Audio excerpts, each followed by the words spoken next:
열왕기하 한 장. 아합 왕이 죽은 후에 모압이 독립하고자 이스라엘의 반기를 들었다. 이스라엘의 아하시야 왕이 사마리아에 있는 자기 왕궁 다락난간에서 떨어져 심한 부상을 입자 그는 블레셋 땅에 사람을 보내 에그론의 신 바알세붑에게 자기가 회복될 것인지 물어오라고 명령하였다. 그러나 여호와의 천사는 디스베 사람 엘리야에게 아하시야 왕이 보낸 그 사람들을 만나 이렇게 말하라고 지시하였다. 이스라엘의 하나님이 없어서 너희가 에그론 신 바알세붑에게 물으러 가느냐? 너희는 왕에게 여호와께서 이렇게 말씀하신다고 일러라. 너는 내가 누운 침대에서 일어나지 못하고 반드시 죽고 말 것이다. 엘리야가 가서 그들에게 그대로 말하자. 그들은 즉시 왕에게 돌아갔다. 그러자 왕이 그들에게 물었다. 너희가 어째서 벌써 돌아왔느냐? 가는 도중에 어떤 사람이 우리에게 와서 왕에게 돌아가 여호와의 말씀을 이렇게 전하라고 했습니다. 이스라엘의 하나님이 없어서 내가 에그론 신 바알세붑에게 물어오라고 사람을 보냈냐? 너는 누운 침대에서 일어나지 못하고 반드시 죽고 말 것이다. 그 놈이 어떻게 생겼더냐? 그는 털옷을 입고 허리에 가죽띠를 두르고 있었습니다. 그는 디스베 사람 엘리야가 틀림없다. 그러고서 아하시야 왕은 소대장 한 사람과 그의 부하 50명을 보내며 엘리야를 데려오라고 지시하였다. 그래서 그 소대장이 산언덕에 앉아있는 엘리야를 보고 그에게 가서 하나님의 사람이여 왕이 당신을 데려오라고 명령하셨습니다 하자. 엘리야는 내가 하나님의 사람이라면 불이 하늘에서 내려와 너와 50명의 내 부하들을 태워 죽이기를 바란다 하고 대답하였다. 그러자 즉시 하늘에서 불이 내려와 그들을 모두 태워버렸다. 그래서 왕은 다른 소대장과 그의 부하 50명을 보냈다.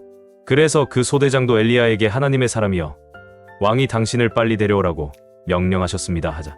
이번에도 엘리야는 내가 하나님의 사람이라면 불이 하늘에서 내려와 너와 50명의 내 부하들을 태워 죽이기를 바란다 하고 대답하였다. 그러자 즉시 하늘에서 불이 내려와 그들을 모조리 태워버렸다. 왕은 세 번째 소대장과 그의 부하 50명을 보냈다.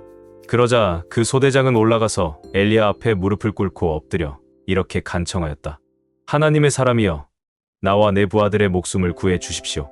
앞서 온 두 소대장과 그 부하들을 하늘의 불로 죽이셨으나 제발 저희들만은 불쌍히 여기셔서 살려주십시오. 그때 여호와의 천사가 엘리야에게 두려워하지 말고 그와 함께 내려가거라 하심으로 엘리야는 그 소대장과 함께 왕에게 가서 여호와의 말씀을 이렇게 전하였다. 어째서 너는 에그론 신 바알세붑에게 사람을 보내 물어보려고 하였느냐? 이스라엘에 그것을 물어볼 하나님이 없었기 때문이냐? 너는 이 일로 내가 누운 침대에서 일어나지 못하고 반드시 죽을 것이다. 그래서 아하시야 왕은 여호와께서 엘리야를 통해 말씀하신 대로 죽고 말았다. 그에게는 아들이 없었으므로 그의 동생 요람이 그의 뒤를 이어 왕이 되었는데 그때는 여호사밧의 아들인 유다 왕 여호람 2년이었다. 그 밖에 아하시야 왕이 행한 모든 일은 이스라엘 왕들의 역사책에 기록되어 있다. 데살로니가후서 한 장. 나 바울과 실로아노와 디모데는 하나님 우리 아버지와 주 예수 그리스도 안에 있는 데살로니가 교회에 편지합니다. 하나님 우리 아버지와 주 예수 그리스도의 은혜와 평안이 여러분에게 함께하기를 기도합니다. 형제 여러분, 우리는 여러분에 대해서 항상 하나님께 감사하지 않을 수 없습니다. 이것이 당연한 것은 여러분의 믿음이 점점 크게 자라고 여러분이 서로 극진히 사랑하고 있기 때문입니다. 그러므로 우리는 여러분이 온갖 박해와 고난을 참고 견디며 믿음을 지키는 일을 하나님의 여러 교회에서 자랑합니다. 이 모든 것은 하나님의 심판이 옳다는 증거입니다. 그 결과 여러분은 하나님의 나라에 알맞는 사람으로 인정을 받게 될 것입니다. 하나님의 나라를 위해 여러분은 고난을 받고 있습니다. 하나님은 공정하신 분이시므로 여러분을 박해하는 사람들에게는 고통으로 갚아주시고 고난을 겪는 여러분에게는 우리와 함께 평안히 쉬게 해주실 것입니다. 주 예수님이 그의 능력 있는 천사들과 함께 하늘로부터 불꽃 가운데 나타나셔서 하나님을 알지 못하는 사람들과 우리 주 예수님에 대한 기쁜 소식을 순종치 않는 사람들을 처벌하실 것입니다. 그들은 영원한 형벌을 받고 주님 앞에서 쫓겨나 그의 능력 있는 영광을 보지 못할 것입니다. 그날에 주님이 오셔서 모든 성도들에게 영광과 찬양을 받으실 것이며 여러분도 우리가 전한 하나님의 말씀을 믿었으므로 그 성도들 가운데 포함될 것입니다. 그래서 우리는 하나님이 여러분을 그의 부르심에 적합한 사람으로 여기시고 여러분의 모든 선한 목적과 믿음의 일을 그분의 능력으로 이루어 주시기를 기도합니다. 그것은 우리 하나님과 주 예수 그리스도의 은혜로 우리 주 예수님의 이름이 여러분에게서 영광을 받고 여러분도 그분 안에서 영광을 받도록 하기 위한 것입니다. 다니엘 5장. 벨사사왕이 큰 잔치를 베풀고 1000명의 귀빈들을 초대하여 그들과 함께 술을 마시고 있었다. 벨사사렁이 술을 마시다가 자기 아버지 느부갓네살이 예루살렘 성전에서 가져온 금은 그릇들을 가져오라고 명령하였다. 이것은 그와 귀빈들과 그의 아내와 첩들이 그것으로 술을 마시기 위해서였다. 즉시 그 금은 그릇을 가져오자 왕과 귀빈들과 왕의 아내와 첩들이 그것으로 술을 마시고 금과 은과 구리와 철과 나무와 돌로 만든 신들을 찬양하였다. 그때 갑자기 사람의 손가락이 나타나서 왕궁의 촛대 맞은편 석회벽에 글자를 쓰기 시작하였다. 왕은 그것을 지켜보다가 너무 무서워 얼굴이 창백해지며 다리를 후들후들 떨기 시작하였다. 왕은 크게 소리를 질러 점쟁이와 마법사와 점성가를 불러오게 하여 바빌론의 이 박사들에게 이렇게 말하였다. 누구든지 이 글자를 읽고 그 뜻을 나에게 말하는 자에게는 자색 옷을 입히고 그 목에 금사슬을 걸어주며 그를 나라의 제3인자가 되게 할 것이다. 그러나 그 박사들 가운데 그 글자를 읽거나 해석하는 자가 한 사람도 없었다. 그러자 벨사사렁은 더욱 놀라 얼굴빛이 변하였고 거기에 모인 귀빈들도 당황하였다. 그때 왕의 어머니가 일어난 일을 듣고 연회장에 들어와 벨사사렁에게 말하였다. 대왕이여, 오래오래 사시기 바랍니다. 왕은 그처럼 놀라거나 당황하지 마십시오. 왕의 나라에 거룩한 신들의 영이 있는 사람이 있습니다. 그는 왕의 아버지 때에 영리하고 총명하여 신들의 지혜와 같은 지혜를 가진 자로 알려졌습니다. 그래서 왕의 아버지 느부갓네살왕은 그를 점쟁이와 마법사와 무당과 점성가를 다스리는 박사장으로 삼았습니다. 왕이 벨드사살이라고 부른 이 다니엘은 영민하고 특별한 지혜와 총명이 있어 꿈을 해몽하며 신비스러운 일을 밝히고 어려운 문제를 풀어냈습니다. 이제 다니엘이라는 사람을 부르십시오. 그가 그 글자의 뜻을 왕에게 말해줄 것입니다. 그래서 다니엘을 불러왔다. 그가 왕 앞에 나오자 왕이 그에게 이렇게 말하였다.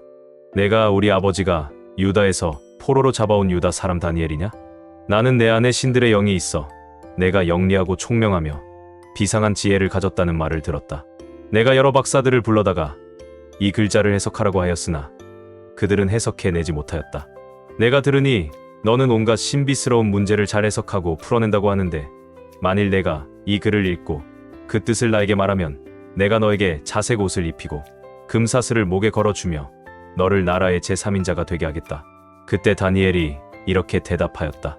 나에게 줄 상과 선물은 왕이 가지시든지 아니면 다른 사람에게 주십시오. 그래도 내가 왕을 위해 그 글을 읽고 해석해드리겠습니다.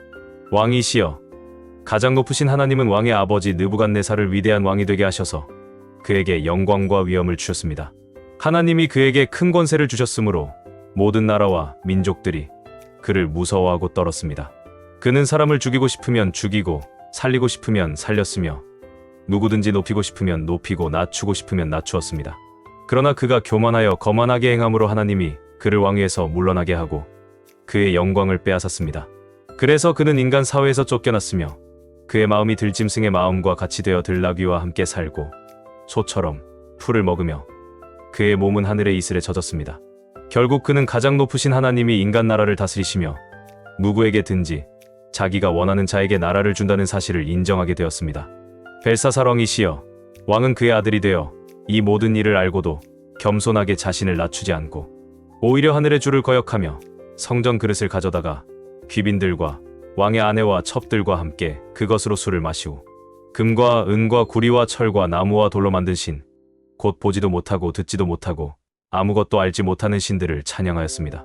그러면서도 왕은 왕이 살고 죽는 문제와 왕이 행하는 모든 일을 결정하시는 하나님에게는 영광을 돌리지 않았습니다. 그러므로 하나님이 그 손가락으로 이 글을 쓰게 하셨습니다. 기록된 글자는 메네 데겔 우바르신입니다.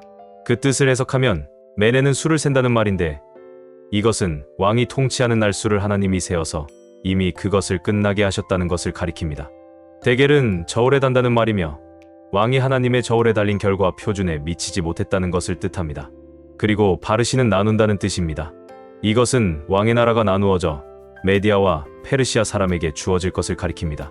그러자 즉시 벨사사렁은 다니엘에게 자색 옷을 입히고 금사슬을 목에 달아주라고 명령하였으며 또 왕은 조서를 내려 그를 나라의 제3인자로 삼았다.